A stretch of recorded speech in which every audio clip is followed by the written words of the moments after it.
খাঁচি দিয়া বস্তা খাইটা দেখলাম যে প্যান ভরা মানুষ। চেহারাটা তো ওনার বোঝা যাচ্ছে না, মানে মাথার চুল পর্যন্ত মানে চলে গেছে।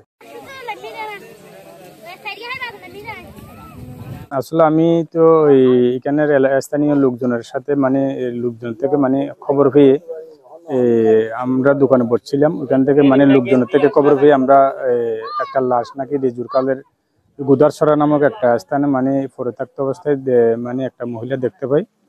এরকম আমরা কথা শুনে মানে আমরা আসি আর কি, আসিও দেখতেছি ওখানে মানে আসলে একটা ফ্যান ফোড়া আছে আর একটা গেঞ্জি গায়ে আছে।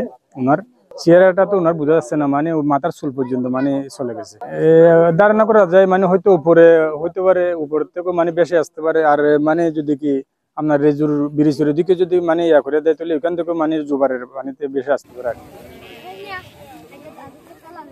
সকালও আমি ওই ক্ষেতের মধ্যে সাপ দেওয়ার জন্য আসছি, দেখলাম যে বস্তা প্রতিদিন ওখান থেকে খাল থেকে বস্তা ভাসে আসে। আমি মনে করছি আজকে 3 দিন দেখতেছি এটা।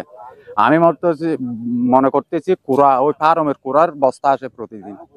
তখন গন্ধ যখন বেশি উঠতেছে, খাঁচি দিয়া বস্তা খাইটা দেখলাম যে প্যান ভরা মানুষ।